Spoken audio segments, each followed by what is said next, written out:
Writers, happy Monday. Welcome to your Monday Morning Jumpstart. We are joined again by business expert for creative professionals, Ilise Benun. Hello, Ilise. Hello, Jade. Good to be back. So if anybody, for some reason, missed last week, we talked about confidence and the idea of confidence and different forms of confidence and kind of weaved in a bit of authenticity as well. But at least for today, I'm going to contradict myself today. Okay, I love that. Many layers. Let's flop it. Okay, so do we need it, or is it something else entirely? Yeah, I really think we don't need confidence. Okay. So you can just, if you don't have it, that's fine. Don't worry about it. There are other things we need instead. And I have come up with a brand new acronym. And it's an animal acronym. So that means I've got lots of pictures I can share. And I'm going to do this actually at boot camp. We're going to talk about this at boot camp. But there are 3 things and it spells cat. Okay. All right. So I'll name them all 3 and then we'll talk a little bit about each one. So C is for courage. I don't think you need confidence. I think you need courage instead. I'll tell you what I think that is. I don't think you need confidence. I think you need A for autonomy instead. Okay. And T, do you want to guess what the T is? Truth, trust. Trust. T is for trust. You don't need confidence. You need trust, not only in the world and in other people, but in yourself. And I'm putting together a brand new formula for how you do that. Wow. Okay. Do you want to stop back at courage or do you want to run? How do you want to? Yes. Okay, yeah. Cool. So courage is not fearlessness. I think people confuse courage with fearlessness. Instead, I think it's acknowledging fear. Okay, yes, maybe I'm afraid to do this brand new thing. Why would anyone hire me? Why would anyone think I'm good? Okay, fine. I'm scared. Acknowledge what you have, but that's not going to get in my way.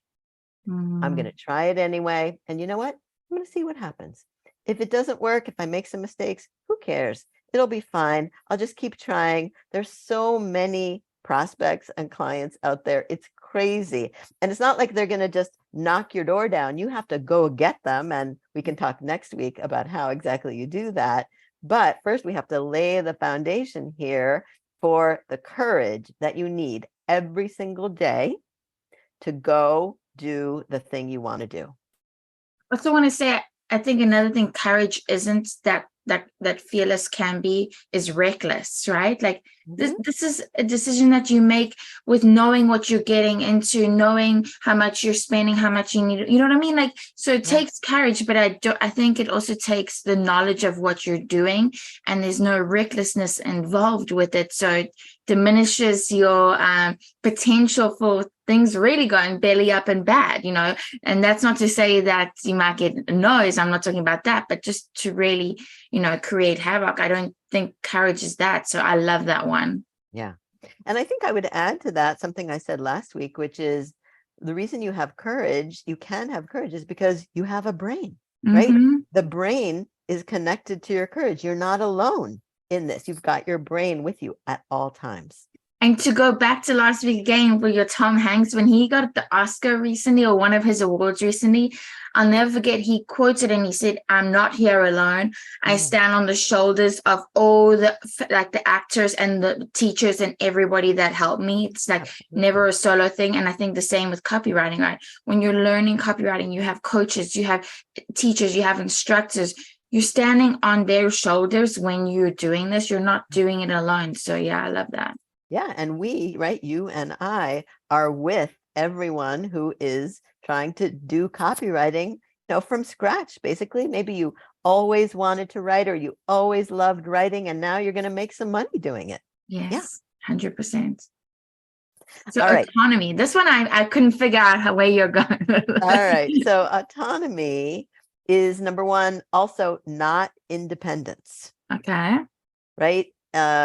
Independence is, I don't need anyone. I'm fine. I can take care of it. Autonomy is not, I don't need any. It is actually, I don't need anyone I need everyone.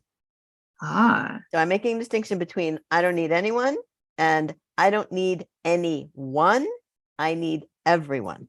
And what that means to me is, and this is connected to marketing, because if you've got lots of irons in the fire and you are doing your marketing and you are reaching out to people and you are networking and you're doing your content marketing, which is just a little taste of what we're going to talk about next week, then you have lots of possible clients and you don't need any one of them to materialize. You need all of them to be potential, and inevitably, eventually, some of them will convert into clients, but you sometimes don't know which ones and you can't control them. So you have to always have just lots of people in your pipeline and then be staying in touch with them on a regular basis. And that is the autonomy where you say to yourself, I have smarts, right? I've got my brain. I'm learning. I have education. And I have the resources, access to the resources that I can take care of myself, even if that one thing or one person or one whatever doesn't come through. And so again, it's kind of related to the detachment that you were talking about before, because you're just not going to be attached to any one particular thing happening. You've got so much potential. yes, yes, you are part of abundance, not scarcity. Yeah. Yes, I love that, Ilise. Okay, that makes sense to me. So, okay, we have courage, autonomy, and now trust. Trust. All right. So often people say, well, I don't really trust myself to make the right decisions, right? Or I don't trust other people. I was definitely one of those people who was like, I know better. I'm not trusting anyone, knowing I don't really know anything, right? Underneath it, I know everything, but I really don't know anything. And so what I had to learn first was to trust not people per se, but logic and common sense. Okay. Right? That is something we can trust.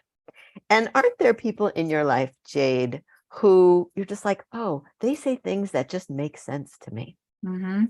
Right. And so, you're not really trusting them. You're trusting the sense that they make. And the reaction you have to it, right? Which just goes back to yourself. Yes, yes, yes. So if you can find and surround yourself with people who make sense, then you can begin to trust them. And then the mental trick is, and this is where the work is, truthfully, that you have to import their brain into yours. And this happens over time. And basically what that means is think like them. Don't think like you, because you know that you don't know. So you have to think like other people. So you could think like me, or one could think like you, or one could think like Pema Chodron, who we quoted last week, right? But you have to begin to little by little say, okay, that little voice in my head, that's wrong. I need, what would Ilise say? What would Jade say, right? And little by little, you do that. And then you begin to trust yourself, because you know that you've got the common sense now and you're using it, and not just listening to those other voices, which are, I know better than to listen to the part of me that's reacting when I'm hungry or when I'm tired, right? Mad. Or mad. Exactly. I can't trust my first reactions.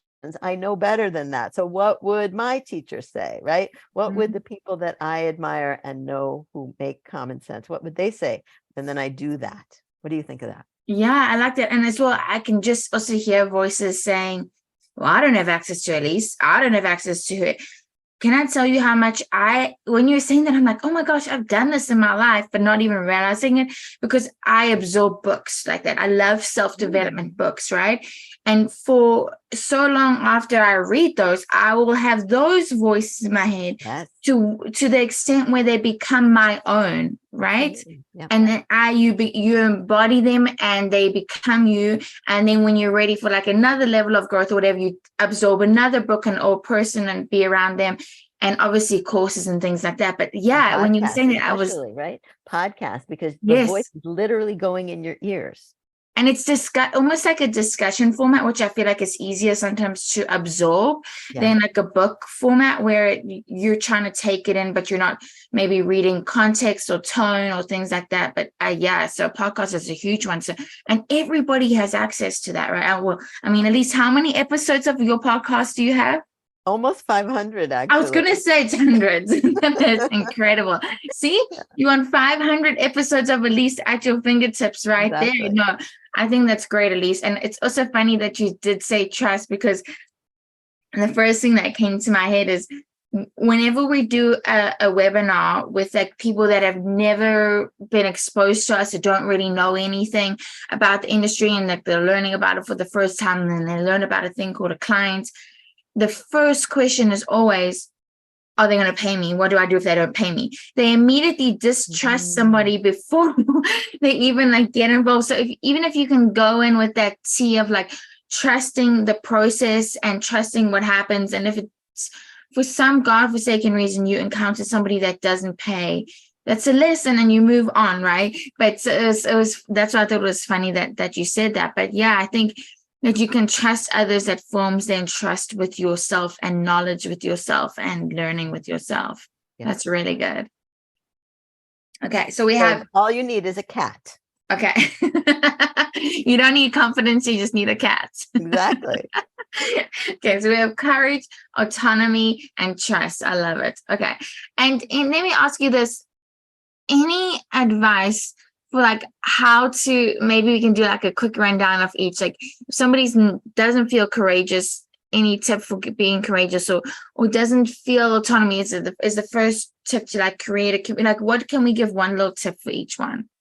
I think the overarching tip really is to just be thinking about what these words mean in your life and in your mind, and notice when you're not feeling courageous, and just pause and think about it and try to think, well, whose brain do I need to import in order to feel more courageous? Yeah. Right. And the same about autonomy. When you're feeling like, oh, I need this one thing to happen.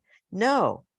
Right. Who isn't that way, and that you might absorb into you, and the same with trust. So I think just pause, right? We're just moving too fast. I like to slow it all down and say, let's just think and use this brain that we have.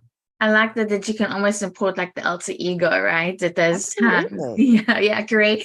It's something, create a pseudonym alter ego for yourself as a writer and operate through that whenever you're not feeling any of the CATs. So It's fantastic. Okay. So next week, we're going to talk about how exactly we get the best clients, which at least has got to be one of the top questions that you get constantly. Yes. So we'll answer that then. Thank you so much. You're welcome. Thank you, Jade. Bye, everyone.